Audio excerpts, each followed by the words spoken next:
This is my girlfriend Tara, and this is her turbo R34 Skyline. Now, while the R34 has been a fantastic car for Tara over the past couple of years, especially with the turbo on it, it's not the most practical car for a daily driver, and the R34s are getting quite expensive these days, so she doesn't want to put too many kilometers on this chassis. But don't worry, we're not selling this car. We have some amazing build plans for this thing in the very near future. But of course, that meant she had to buy another car. This is a 2018 M125i. It has a 2-litre 4-cylinder turbo motor and produces 165 kilowatts at the crank. Whilst it does have some tasteful mods like this carbon roof spoiler and this aftermarket rear diffuser, there were a couple of things that Tara wasn't too happy with. Yeah, those wheels are so ugly. I need more low and I need bigger wheels.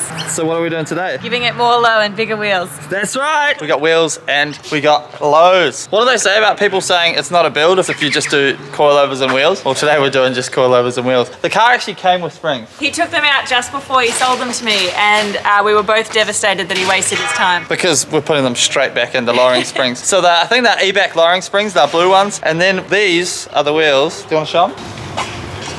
So we've decided to get BBS Yay! 18 by 8.5 inch wheels. I'm so excited. I'm so excited. I miss having people look at me even slightly when I drive my car, so yeah. These are the springs. So no coilovers this time, just springs going into the standard shocks, which is nice because this car rides so nice. It is a beautiful car. So we're not going to be losing the ride quality. We just want to lower it a little bit as well. The car still needs to be practical for Tara to drive around on a daily basis. The R34 is low enough as it is. So we're going to go ahead. We need to get the car in the air and we need to figure out how to take these shocks out because we actually don't have any clue on how to do it right now, but I'm sure we'll be able to figure it out with a couple of YouTube tutorials. Let's get the car in the air. It's your job, mate. Let's go. Nice. Test fit time. Pressure's on, Tara. Don't muck this up. Do we get the stub pattern right? Yep, because we didn't the first time. I read on the internet that they were 5x112 and I got it wrong, but this time we got it right. Oh, they're definitely going to be flush, eh? That's not touching. even flush. Is it? Yeah. Oh, that's a problem. That's interesting, eh? Wait. Oh, it's not flat, babe. No, it's not touching at all. You're like 5 mils away. Come on, Tara. Jeez. She freaked me out. We don't have to run a spacer. That's good. All right, sweet. So it's got clearance all around. Yeah, you can fit a finger in the back there. That's nice. That's what she said. Awesome. Totally a 6 tape. All right, sweet. We need to take the suspension out now. We've not done this before. I think, yeah, take the rubber off, take this plastic off, undo the bolts, undo the bolt down the bottom, and they just come out. What do you think of it? That's so good, isn't it? Look, it makes it look like I can work on cars too. You can work on cars. You're bloody brilliant, mate. If I do this last one, is it going to fall? Just push hard. There you go. And then undo it. It should fall, hopefully, a little bit. Boom. One strut top done. As you can see, the sun is setting behind me. And after many swear words and a couple of hours, to be honest, I thought this was going to be easy. But we got the spring, the front spring out anyway. We don't have spring compressors. That's our biggest issue. As you can see, we have a ratchet strap here, but we ultimately ended up just using hose clamps around the spring just to like give it some leeway. So it pulled it down a bit so we could get the strut out. But now that we've got one out, the other one will be quite easy to do. Yeah, here are the new springs. So they are, what brand are they? H&R. As you can see, the height difference. There's a bit of a drop there, which is nice. So, man, we're gonna go ahead and I'm just gonna put this together and slap it in because I've had enough already. You always bring me complicated cars, Tara. I offered to go get some spring compressors. Tara, I'm a male. We always take the hardest route. That's what we do. Hope you're enjoying this random but fun episode.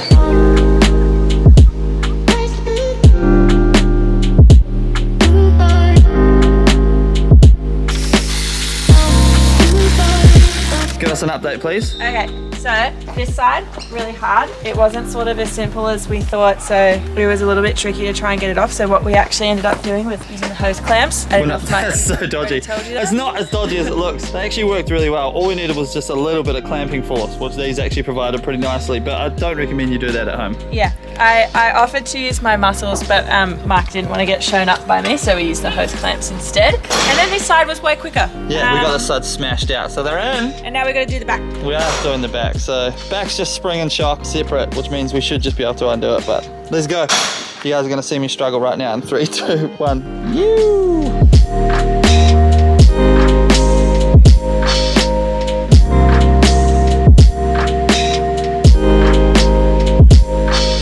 Update number 54. Springs are in the rear on both sides. It is now officially night time, and that was just as hard on the rear as it was on the front, maybe like slightly easier. The modern cars, there's just so many arms and stuff in them. There's no easy way to do it, but we're done with the springs. So now we're gonna fit our wheels and tires. Yeah, that wasn't hard for you, was it?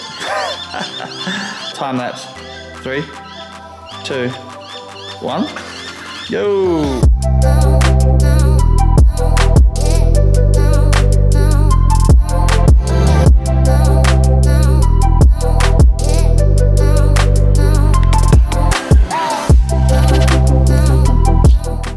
So it is the next day. Unfortunately, we ran out of our light and our sunshine yesterday, but I'm absolutely stoked with what it looks like. I've just given it a little bath. Do you want to see? Do you guys want to see? Show 'em.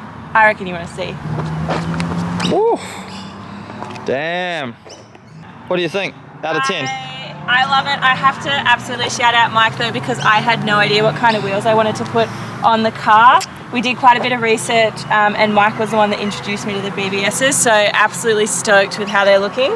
We just said that I think we could have gone a little bit lower in the rear, but Mike said because I'm a professional and I have to drive it to work every day all over Melbourne that we don't need to do that right now. That's what the R34 is for, so we've compromised. But I'm so stoked.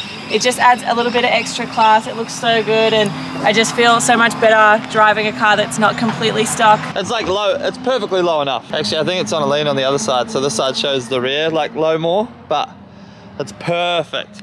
Especially for practicality for driving around as a daily. Like this thing is absolutely bang on. I think the car is perfect for you.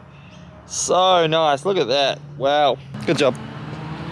Well done. I hope you guys enjoyed this video. That's it. I hope you enjoyed seeing Tara for once on the channel. Hit the subscribe button, watch our videos, say good day, leave a comment. Mike spends so much time replying to all of you guys, so say good day. Thank you guys. See you in the next video. You. Peace. Bye. BMW. Bye. Ah, good. So good.